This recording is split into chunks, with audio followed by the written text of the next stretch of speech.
In this video, we're going to show you guys how to use the touchpad on your laptop devices. So this right here is your touchpad. Anywhere you touch on the touchpad will move your little mouse cursor around. At the bottom half of your touchpad, there is an invisible left click button on this side and a right click button.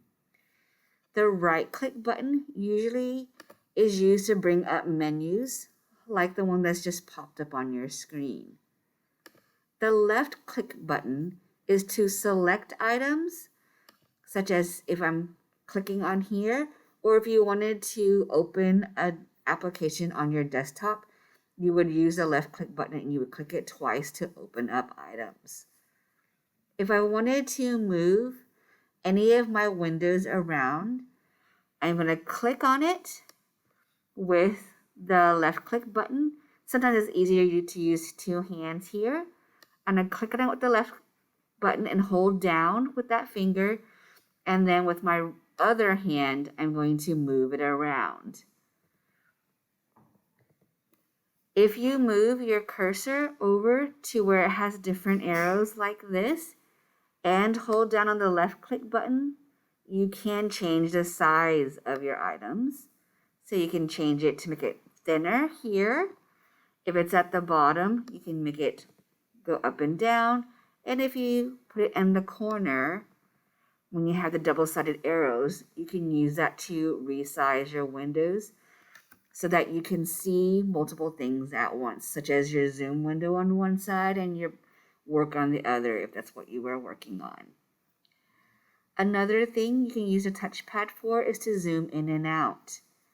So make sure whatever you're trying to zoom in and out is clicked on. So if it's this PowerPoint window, I'm going to click on there and you use two fingers just like you would on an iPad. And you can zoom in and out with your two fingers. Alternately, you can also touch your screen because you have a touchscreen laptop. So you can use two fingers and move that around as well. And now we're going to go over our drawing tools. Up here, you'll see your ribbon bar and your toolbar. So you can click on where it says draw. The draw option has many different things across the top here. So it says draw. It has one that has the lasso. The lasso is an erasing tool. We have the eraser that does just a little bit of erasing. I'll show you how those two work. And then we have different types of writing utensils. All of these have an arrow once you've clicked on it. If I click on that arrow, it gives me options. It gives me the size, so the thickness, if it's going to be a big line or a skinny line. And then it also gives us color options. So first I'm going to try with the skinny. So maybe I want to use this here to show you. I'm going to write some numbers. Or maybe you're drawing or filling something in, shading in, and so you want the thicker option here. Now, can you tell that this number and this number, although this is thicker, this one's easier to read.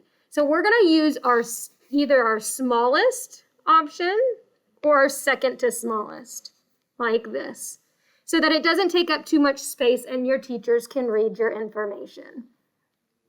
So if I am drawing, I'm going to show you an example. I'm going to write an 8 here. If I'm using the lasso, I'm going to stick my finger and draw like this and cover that whole thing. It highlights it and then I can hit delete to delete it. If you have made only one mark, it's easier just to use the eraser because once you touch one part of the mark, it erases the whole thing. In this activity, some math teachers may use this where they have you listen for a number. Say we hear the number 5. So I would write 5 in this box, and then I would do the math operation.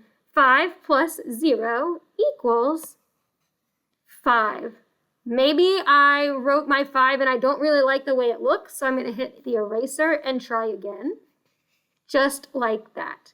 You can use this draw option on other programs as well, as long as there is a draw feature. Your teachers will let you know, but it'll work the same way.